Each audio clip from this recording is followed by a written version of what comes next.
Great Riyansh morning, myself Dhanraj Daund, Riyansh multitech private limited platinum director. आणि मित्रांनो, आज आपण आलो आहोत येवल्यामध्ये. सुंदर असे रिझल्ट आले येवल्यातून.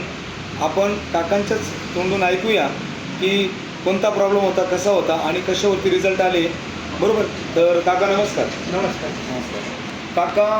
काय प्रॉब्लेम होता तुमचा? माझी पहिली साखर 600 होती. 600 शुगर होती जेवण्याआधी, फास्टिंग कंडिशन. आणि जेवल्यानंतर 87, जेवायच्या आधी 87, जेवल्यानंतर 130 आता कंट्रोल झाली. जी साखर 600 होती, जिथे त्यांना पोटात इन्शुलिन घ्यावं लागायचं. आणि एवढंच नाही मित्रांनो, काकाचं एका पायाचं बोट काढलेलं अंगठा. हां, शुगरमुळे काकांचा एक अंगठा काढावा लागला.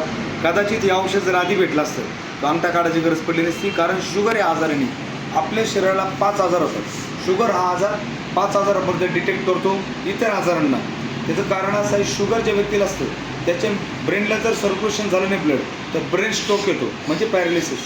जर त्याच्या हृदयाला ब्लड गेलं नाही तर त्याला हार्ट अटॅक, दुसरा स्ट्रोक येतो. तिसरी गोष्ट, जखम झाल्यानंतर बरी होत नाही. चौथी गोष्ट, डोळ्यांची नजर कमी होती, ज्या व्हेन्स आहेत त्या कमजोर होतात डोळ्याच्या. आणि 5वी गोष्ट, जर तुम्ही अविरत ॲलोपॅथीच्या गोळ्या खाल्या 5-7 वर्ष तर तुमच्या किडन्या खराब होतात.